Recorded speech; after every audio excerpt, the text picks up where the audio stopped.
America की new intelligence head, first American Hindu spy lady Tulsi Gabbard मिलती हैं, वो भारतीय वजीर आजम नरेंद्र मोदी हैं। नाज़रीन, इंडिया और यूनाइटेड स्टेट्स ऑफ अमेरिका इस वक्त बातें कर रहे हैं कि वो कुछ कॉम्बैट व्हीकल्स की प्रोडक्शन, उसकी परचेज, उसके अलावा फाइटर जेट इंजन के बारे में भी एक डील की बात हो रही है। हमारी फौज हमें 77-78 साल ये बेचती रही कि मक्कार दुश्मन ने रात के अंधेरे में हमला कर दिया, और जब से पाकिस्तानी फौज पाकिस्तान में बेनकाब हुई है और अवामी नफरत शुरू हुई है, सबसे ज्यादा मोहब्बत भारत से आ रही है पाकिस्तानी फौज के लिए। अब देखिए, ये इत्तेफाक है, आप इसको क्या कहेंगे? कोइंसिडेंट कहेंगे? आप इसको क्या कैसे बोलेंगे कि मोदी साहब पहुंचते हैं अमेरिका वाशिंगटन डीसी, उसी दिन तुलसी गैबर्ट न्यू हेड ऑफ इंटेलिजेंस जो है, he is a very proud Indian, और अगर आप उनकी तहरीर पढ़ें, उनकी बातें सुने, जिस तरह से वो बात करते हैं, तो ऐसा लगता है कि दुनिया में जो सबसे इम्पोर्टेंट अगर कोई मुल्क है तो वो सिर्फ और सिर्फ उनका भारत है। पिछले महीने डोनाल्ड ट्रंप ने खुद नरेंद्र मोदी को दावत दी थी, लेकिन इस तरह दावत नहीं दी थी कि हम आए दोस्ती करेंगे। इस तरह दावत दी थी कि आप आए, हम जरा फैसला करें कि हमारी ट्रेड रिलेशनशिप जो है। भारत उल्टा कह रहा है मेरी जिंद मेरी जान, जनरल आसिम मुनीर मेरी जिंद मेरी जान। उनके बस में नहीं है कि जनरल आसिम मुनीर को ताज पे बिठा दें। मकसद ये है कि अमेरिकन एक्सपोर्ट्स टू इंडिया को बूस्ट किया जाए, जितनी चीजें इंडिया अमेरिका से खरीदता है उसमें इजाफा किया जाए। वो हमारी फौज भी कहना शुरू हो गए हैं भारत वाले, यार ये क्या हो रहा है? ये मेरे हेड, नेशनल इंटेलिजेंस की new head, first American Hindu women spy lady, spy head Tulsi Gabbard अपना ओथ लेती हैं। उनकी ओथ टेकिंग सेरेमनी होती है, स्वेरिंग इन सेरेमनी, जो कि प्रेसिडेंट ट्रंप उसमें होते हैं और वो हलफ उठवाते हैं। और तुलसी गैबर्ट अपनी ये ओथ टेकिंग सेरेमनी के साथ ही जो फर्स्ट लीडर दुनिया का पहला लीडर जिससे अमेरिका की new intelligence head, first American Hindu spy lady Tulsi Gabbard मिलती हैं, वो भारतीय वजीर आजम नरेंद्र मोदी हैं। मैंने सही कहा ना कि कितना अनयूजुअल एंगेजमेंट है। देखिए, इसके बारे में कोई वो बात नहीं थी कि ये मुलाकात होगी। और मैं आपको एक और बात बताऊं इसके बारे में, और वो ये है कि इस तरीके से जो स्पाई हेड होता है वो दुनिया के लीडर्स के साथ नहीं मिलता, मुलाकातें नहीं करता। अमेरिका का स्पाई लीडर दुनिया के जो लीडर्स हैं उनके साथ, इंटेलिजेंस का जो हेड होता है वो मुलाकात नहीं करता। आप यहां से अंदाजा लगाएं, मुझे एक ज़िमनी बात याद आ गई। मैं एक भारतीय किसी साफी का देख रहा था कोई प्रोग्राम, तो हमारी फौज हमें 77-78 साल ये बेचती रही कि मक्कार दुश्मन ने रात के अंधेरे में हमला कर दिया, और जब से पाकिस्तानी फौज पाकिस्तान में बेनकाब हुई है और अवामी नफरत शुरू हुई है, सबसे ज्यादा मोहब्बत भारत से आ रही है पाकिस्तानी फौज के लिए।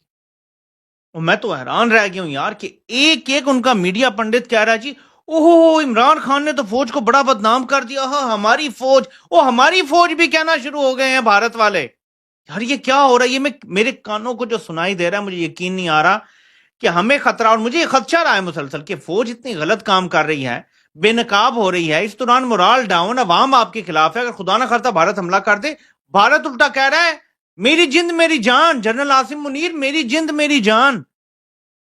उनके बस में नहीं है कि जनरल आसिम मुनीर को ताज पे बिठा दें, मतलब तख्त पे बिठा दें और ताज पे ना दें कि यार तूने वो काम कर दिया है, तूने पाकिस्तान की वो तबाही कर दी है जो हम हमला करके भी ना कर सकते, तो तू हमारी जिंद हमारी जान है। ये हाल हो गया है। और मैं तो देख के भारतीय मीडिया में तो देखता नहीं, वैसे क्लिप मेरे सामने आ गया, मैं हैरान रह गया, इतनी मोहब्बत। यानी पाकिस्तानी फौज से पहले नफरत थी, थूक निकलते थे इनके मुंह से, अब ये कह रहे हैं इमरान खान बड़ा बुरा है, उसने तो अपनी फौज को बिल्कुल ही रुसवा करके रख दिया है, उनको खत्म करके रख दिया है। लेकिन फिर भी कोई आपको बॉर्डर पे हमला नहीं नजर आया। इतनी मोहब्बत। इसी तरह नेशन हो सकता है इकट्ठी हो जाती, भारत हमला करता, हमारी फौज जवाब देती, मलका तरन्नुम नूर जहां के नगमे होते और शायद कौम फिर से साथ हो जाती। भारत वो भी नहीं कर रहा। बदले में जाहिर है कश्मीर के सौदे, वहां की हक़ खुद इरादियत को दहशतगर्दी करार देना, और ये सारा कुछ भी तो चल रहा है ना। ये सारे मामलात है, प्यार मोहब्बत बहुत मोहब्बत बढ़ रही है। तो मोदी साहब ने बोला है कि भाई हमने 1 लाख सिपाही फ्रांस को बचाने के लिए वर्ल्ड वार 1 में भेजे, और आप ये देखें कि 10,000 उनमें से घर नहीं जा पाए और वो यहीं पे जो है फ्रांस के अंदर उनको दफनाया गया। आज इंडिया ने फ्रांस को अपने एहसानों के नीचे दबा दिया, ये होती है स्ट्रैटेजी। देखें, हाँ बिल्कुल यही ना, देखें ये डिप्लोमेसी है ना, जिसे आप लोग उर्फ़े आम में सक्सेसफुल डिप्लोमेसी कह सकते हैं, कि ये आप ये कह लें कि वर्ल्ड वार स्टार्ट हुई थी 1914 से 1918 में वो एंड हो गई थी। आप ये देख लें कि ऑलमोस्ट 114-15 साल हो गए हैं, और उस बात को उन्होंने याद रखा। डिप्लोमेसी चेक करें कि उन्होंने उस बात को रिमेंबर किया। रिमेंबर करने का उन्होंने कहा कि हाँ वाकया हम आप लोगों के एहसान मंद हैं, और उनकी मेमोरीज वहाँ पे बनाई हुई हैं। अब सिमेट्री बनी हुई है, सिमेट्री, हाँ वो बनी हुई है, सारा कुछ उन्होंने। और दूसरी बात ये कि आप सबसे बड़ा एलिमेंट ये देखें नरेंद्र मोदी के विजिट का, कि मेरे ख्याल में एशिया का ये पहला प्राइम मिनिस्टर होगा साउथ एशिया का, जो किसी आप ये कह लें कि यूरोपीय ममालिक में गया और इसी इतने डेवलप कंट्री में गया, और उसका हेड ऑफ द स्टेट उनको रिसीव करने आया, ड्रॉप भी करने गए, रिसीव करने आया। फिर उनके साथ बायलैटरल उनकी एग्रीमेंट्स के आप उन्होंने डिफेंस पे बात की, उन्होंने ट्रेड पे बात की, उन्होंने फॉरेन इन्वेस्टमेंट पे बात की। मोदी का तो खैर यही है ना कि उनका तो पर्सनल बिजनेस है ही कोई ना। हमें तो ये मुसीबत पड़ी हुई होती है, हमें इसे शश पंज में होता है कि हमारे हेड ऑफ द स्टेट पता नहीं या कोई लाहौर के लिए कोई चीज़ लेने जा रहे हैं, या कोई अपार्टमेंट्स की डील करने जा रहे हैं, या उसका तो कोई जाती बिजनेस है ही कोई ना। तो उन्हें यह था कि प्योरली पता था कि इंडिया के ही इंटरेस्ट पे बात होगी। उन्होंने आप ये कह लें कि डिफेंस इशू पे बात की, उन्होंने डिफेंस कोऑपरेशन पे कोऑपरेशन बढ़ाने की बात कर दी है। भाई मार्से तक, मुंबई से लेके मार्से तक कॉरिडोर ओपन करेंगे, आईमैक को एक्सपैंड करने की बात करें। हमारा सीपैक बेचारा जो है अभी तक जो है ना डामाडोल, वो हम 2009 से सीपैक पे लगे हुए हैं। जरदारी साहब कहते हैं ऐसी वो बनाया सी, मुशर्रफ साहब कहते हैं ऐसी, गिलानी साहब कहते हैं कि मैं गया था, और उसके बाद और हमारे सीपैक में जो मौजूद है हमारे सीपैक के मिनिस्टर है ना, आप ये कह ले वो क्या नाम है, एहसन साहब, वो हर हफ्ते बाद आके कहते हैं कि हमारा सीपैक खतरे में, और पिछले ना 15 साल से सीपैक खतरे में। आप ये देखें कि उन्होंने इस डिप्लोमेसी से दोबारा अपने उस प्रोजेक्ट को एक्सपेंड किया, और कभी भी आप कहीं पे भी आप देख लें कि फ्रांस की तरफ से कोई ऐसा कमेंट नहीं आया कि हमें हमारी सिक्योरिटी खतरे में है, हमारे इंटरेस्ट खतरे में है, हमारी इन्वेस्टमेंट जो। तो नमस्कार दोस्तों, वेलकम टू केवी पॉलिटिकल। दोस्तों, हाल ही में प्रधानमंत्री नरेंद्र मोदी गए हुए हैं यूएसए दौरे पर, और वहां पर भारत की काफ़ी इम्पोर्टेंट मीटिंग भारत को लेकर हो सकती है। दरअसल इंडिया के ऊपर ट्रंप के द्वारा टेरिफ लगाए जाने की बात हो रही थी, तो ऐसे में प्रधानमंत्री नरेंद्र मोदी का ये दौरा काफ़ी ज़्यादा स्पेशल हो सकता है।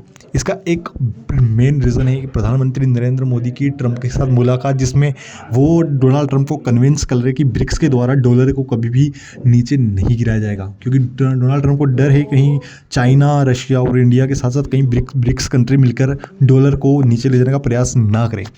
तो ऐसे में डोनाल्ड ट्रंप की स्ट्रेटजी जो टेरिफ की है उन्होंने काफ़ी इम्पोज कर दिया है, लेकिन अभी तक इंडिया के ऊपर उन्होंने कुछ भी इम्पोज नहीं किया है। तो ऐसे में प्रधानमंत्री नरेंद्र मोदी की मिल सकते हैं, लेकिन उससे पहले वो यूएस के वाइस प्रेसिडेंट से मिल चुके हैं। साथ में ही वहाँ की जो इंटेलिजेंस सर्विस की हेड है तुलसी गेबार्ड, जो कि काफ़ी प्रो इंडिया स्टैंड रखती है, उनसे भी डोनाल्ड ट्रंप के खास लोगों में गिना जाता है। उनकी भी प्रधानमंत्री नरेंद्र मोदी से मुलाकात हो चुकी है। ऐसे में भारतीय प्रधानमंत्री और डोनाल्ड ट्रंप की मीटिंग बहुत ज़्यादा स्पेशल हो जाती है। इसको लेकर पाकिस्तानी मीडिया में काफ़ी डर का माहौल है, क्योंकि अगर मोदी ट्रंप को एक लेवल पे जाके कन्विंस कर लेते हैं कि हम भारत के साथ हैं, तो ऐसे में भारत को ही सबसे ज़्यादा फायदा होगा, क्योंकि इससे नुकसान होने वाला है चाइना को, और चाइना के थ्रू डायरेक्ट नुकसान होगा पाकिस्तान को, क्योंकि टेररिस्ट के ग्रुप को लेकर कभी भी डोनाल्ड ट्रंप हमेशा सख्त दिखाई दे रहे हैं। तो ऐसे में वो पाकिस्तान को काफ़ी ज़्यादा गंभीर समस्याओं में डाल सकते हैं।